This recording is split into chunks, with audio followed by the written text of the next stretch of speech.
The views expressed are solely for educational purposes. Investing in the stock market involves risks. Please consult your financial advisor and do your own research before making any investment decisions. Hello everyone. Today we're talking about Indomim Limited, one of India's leading precision engineering companies. Established in 1996, Indomim specializes in metal injection molding or MIM technology. This technology is used to manufacture complex and high precision metal components. The company also offers investment casting, precision machining, ceramic injection molding, and three-dimensional metal printing solutions.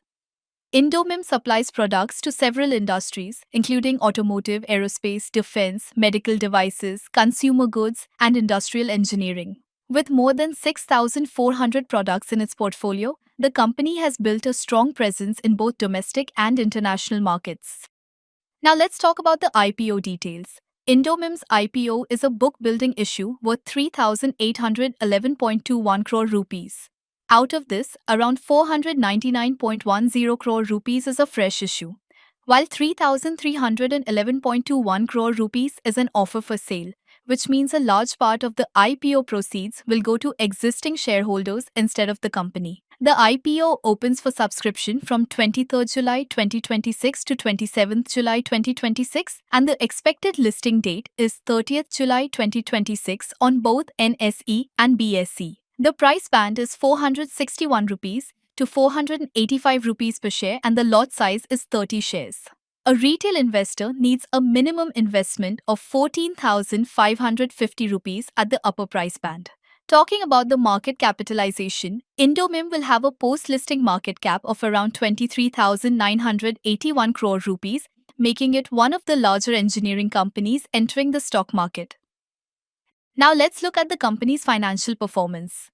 For financial year 2026, the company reported total income Rs 4,320.70 crore, up nearly 28% from the previous year. Profit after tax, Rs 533.54 crore, showing around 26% growth.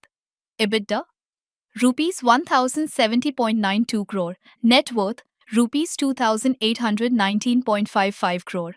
Total borrowings, reduced from 1,247 crore rupees to around 1,090 crore rupees, which is a positive sign. Looking at the key performance indicators, the numbers are quite healthy. Return on equity 21.26%, return on capital employed 26.60%, debt to equity ratio improved to 0.39 times. Profit margin around 12.7%, EBITDA margin around 25.5%, post IPO PE ratio around 45 times. These figures indicate that the company is profitable, generates good returns on capital, and has reduced its debt. Now let's understand how the company plans to use the fresh issue proceeds.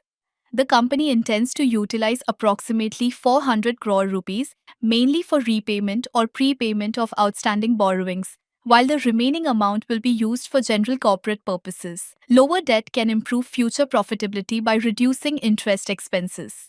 Let's do a peer comparison of the valuations. Indomim has no directly comparable listed peers in India.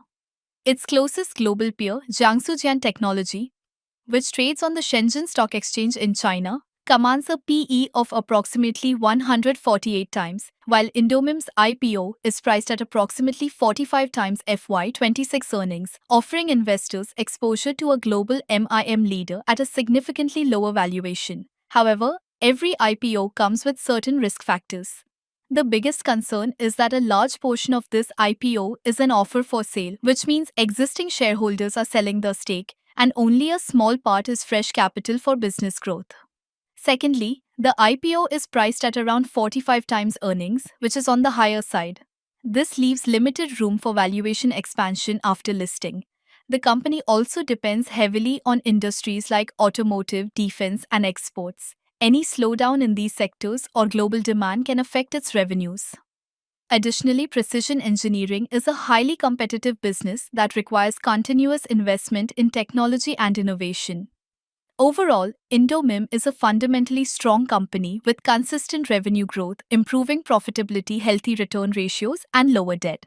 However, investors should also consider the relatively high valuation and the significant offer for sale component, before making any investment decision. That's all for today's video. If you found this IPO review helpful, don't forget to like, share, and subscribe to the channel for more IPO reviews and stock market updates. Thank you for watching.